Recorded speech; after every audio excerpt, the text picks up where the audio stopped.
Okay. When Todd left DC to go to Marvel, uh, Hmm. uh, I thought that he made his mark, um, um, obviously on Spider-Man, Okay. but also on the Hulk. Sure. And while I did not like his art, I couldn't deny his presence. Hmm. Um, um, to me, one of the marks of a person that who has made it in the industry, I mean, really made it, not necessarily become rich, although he's become that as well. But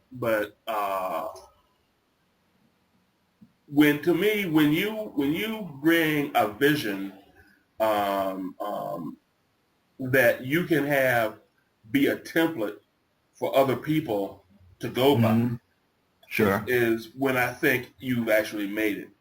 And Okay. and and with his Spider-Man, and to a lesser degree, his Hulk, I think he's done that.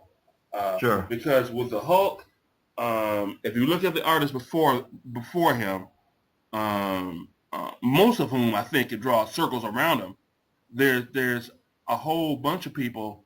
Um, um, for instance, say John Byrne. Okay. John Byrne can outdraw Todd McFarlane, any day of the week and twice on Sundays. Okay. But John Byrne, John Byrne's Hulk is not a template that I think other artists would use. Okay. John Byrne's style might be a template for other artists to emulate their style on, but Uh-huh. but his Hulk is not something that most people um, would envision. And I think off the top of my head, the people that to me have put their mark on the Hulk, Hmm. and these are some people that I like and some people that I don't like. Okay. Um, First, can't deny Jack Kirby. Sure. Second, uh, um, um, Herb Trimp. Okay. Uh, Third, I would say Dale Keown. All right. Then I would say maybe Gary Frank. Hmm. And who's the other one? Oh yeah, and Ed McGuinness. I think all these guys, with and maybe Gary Frank, have put Hmm. their imprint onto that character. And Okay. the reason I say maybe Gary Frank is because I think Gary Frank was really just an extension of Dale Keown. Okay. Um, I'm trying to think. And the other one that's a maybe is Sal Buscema. But I only put Sal there with Ernie Chan as the Okay. anchor. I don't know. Ernie Chan as the anchor seems to have just brought something in his inks to just help elevate Sal Buscema's pencils and to make the character just seem, like that's who you would envision if you wanted to have a clear concept of what the Hulk looks like. Hmm. And I don't know. I mean, I really like, I know what you're talking about. I remember those comics, mhm. but I don't know if people were really following, as much as I like it, I don't know if people were really following that. I don't think he was a template as an artist the way those other artists you mentioned. Mhm. I don't think the people that came behind him were like, oh, okay, I have to draw it like, Ernie Chan's. I think they kind of followed I think they probably thought I have to draw it now like Sal did, but I Mhm. don't think they followed, Ernie Chan. Well, As far, that's why I put Sal. That's why I put Ernie Chan with Sal Buscema okay, because okay. he was the anchor for a while on Right, the right. Hulk. And I think when other people inked him like Tom Palmer or Hmm. Ross Jansen or someone like that, I don't think the character just looked like a big green guy, Okay. But something about Ernie Chan just I thought elevated it. Mm-hmm. But and go and but adding on to the roster, of course, is Todd McFarlane, Okay. who I think made the Hulk his character when he drew him. You know, um, um, I'm trying to think now. Oh, Spider-Man. I think there's even fewer templates for Spider-Man. Mm-hmm. Of course, there's Steve Ditko, Sure. and I'll go on record. I have never ever liked his art. What's oh, Steve Ditko? Right. Okay. Um, but I think his envisioning of Spider-Man was along with Stan Lee. Uh, Uh-huh. um, it just can't be denied. And after that, I would say John Romita Sr. Sure. Um, I would say someone that I think probably most people wouldn't think of, but I think that he also fits in the group. Um, is Ross Andrew. Yes, definitely. Well, and my choice, my pick of Ross Andrew is really based on not so much how he drew Spider-Man, Mm-hmm. but how he drew him in what I would consider to be his environment. Okay. Because he had a way of drawing Spider-Man at these real odd angles, at these real oblique angles, and making it work. Sure. And I have to give it up to him. And Okay. um, and Todd, Todd, Okay. Todd, you know, I think Todd might have been the first one to do those eyes as expansively uh, Mm-hmm. as they're done now. Okay. And of course he did the webbing and all that Sure. stuff that no one had done prior to Previously. him. Sure. And so I think Todd can't in the lexicon of comics can't be denied what he's brought to that comic. Now at the same time, I still don't like his artwork. Okay. But the fact that he is an ideasman, the fact that he is an entrepreneur, and to me has a love for the business, he'll always get a thumbs up from me. But Okay. like I was saying to you before, I don't need to see him pick up a pencil again though. All right. Okay. No, I think Todd is really good at what he does. What is it about that Todd's art that, doesn't quite appeal to you? Um, Do you think like I think some of his best work was when, those first several however dozen or so issues of like Spawn or whatever, I don't think the writing was as good as it could have been, but I think visually, I think, like you were talking about earlier, where guys like Jim Lee and some other artists don't seem to, have the passion that they once had. I think when Todd was doing those first 20 issues of Spawn, I think he really had it. I think he was really there, and I think he was really giving it all he had. I think even beyond how Spawn looked and with the capes and all that sort of thing. And he kind of ran into a couple of tropes really early on that became cliches where, Spawn's either crouched on a church or he's hanging out in a graveyard or whatever, and he was kind of like doing that at every issue. And if he wasn't doing that, he was in the alley or whatever. But beyond that, I think his storytelling was on the mark. I think, as far as designing, different characters or supporting characters and giving them a distinctive look as well, the Sam and Twitch characters. There were, I think in those first few issues, they had like these TV news people who would comment on the story or whatever, and he just made them all look really, really interesting and really different. I think he brought a lot of like um, maybe cartoony type influences, you know what I mean? But I think was maybe able to make it work for his comic. So I mean, I thought he was pretty. I visually I think it was dead on those first those earlier issues I think, but I can see like if maybe somebody thinks maybe you thought it was too cartoony, or maybe you thought it was too exaggerated, or maybe you thought it was too busy and cluttered, or you tell me. In my estimation, he didn't draw that well. Okay. Now, what do you think his deficiencies are as far as like drawing then? Anatomy, perspective, proportions. Pretty much the same thing as another artist that I won't mention because I know I'll get blasted for it. but Okay. I agree with you. I agree with you on a lot of the other stuff. He was a decent storyteller, Okay. he designed some characters. Okay, Okay. let me ask you. Can you name five people? Can you name five characters that's in his rogues gallery? Oh, Spawns? Yeah. I don't think it was that type of comic book though. I mean, I know there was Overt Kill, there was the Violator, there was the Clown, there was Those were the same ones. oh, okay, okay then.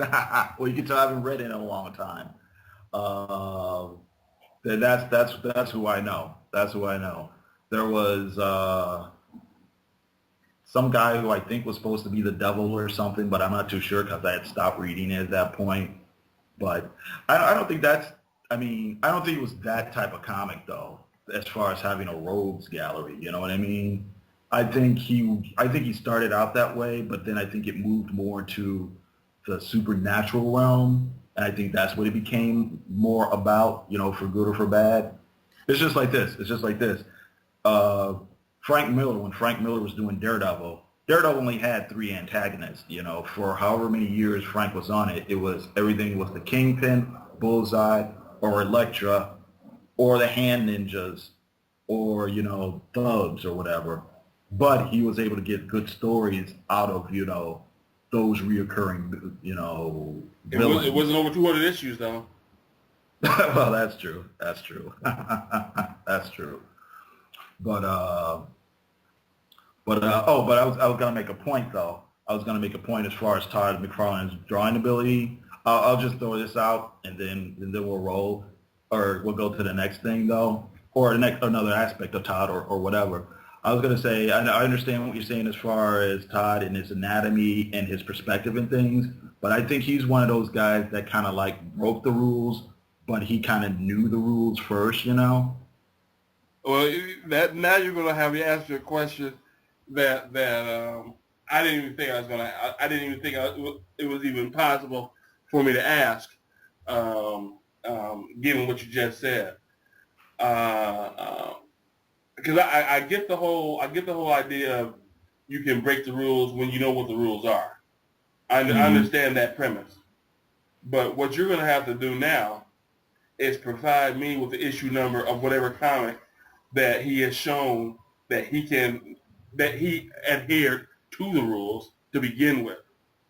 Oh, I would go back to like some of those. I can't remember what it was. I mean, you brought up the whole thing when he was working at DC. I want to say it was um, like Infinity Incorporated or something like that, but I could be totally wrong because I haven't seen it in years. Mm-hmm. I mean, I had seen it, not even noticing who he was or whatever, and I really didn't notice him again until after he got on Spider-Man or whatever, and Mm-hmm. then finding out that he had done stuff for DC, going back, But if you look at that stuff, it's not the flamboyant Todd that we know now. It's very standard.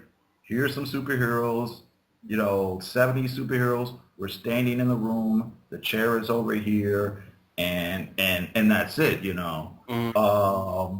It was as by the numbers as anything that DC was putting out at that time. I Mm-hmm. think when he got to Marvel, I think he started stretching his legs a bit. And then I think he started, going, even going even wilder, when he left for Image.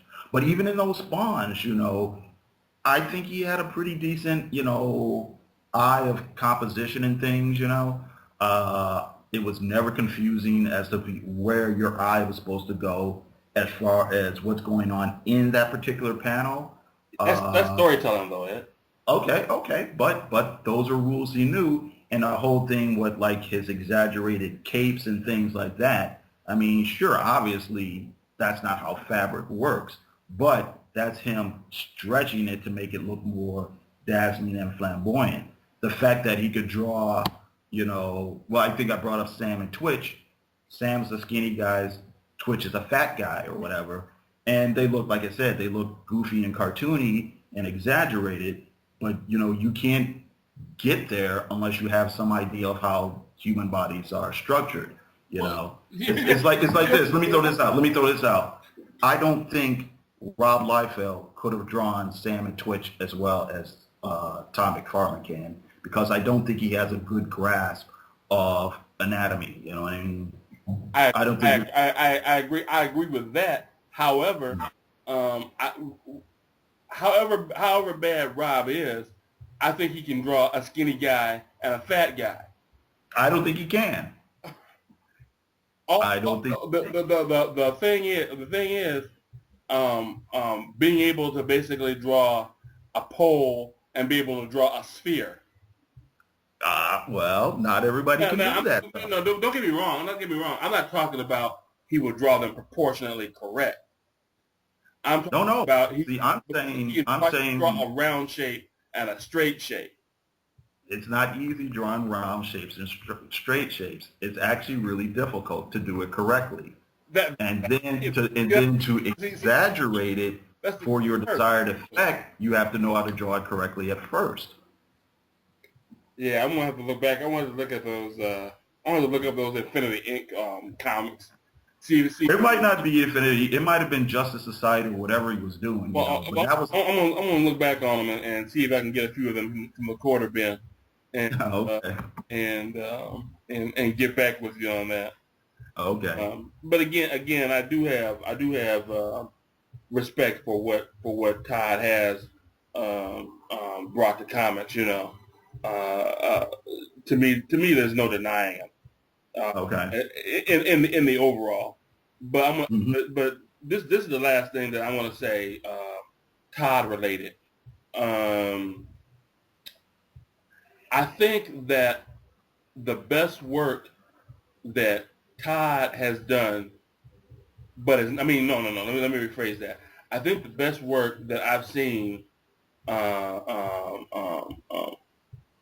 that's Todd related, has come from Greg Capullo. Okay. Greg Capullo has been someone that I have felt has basically mimicked Todd McFarlane.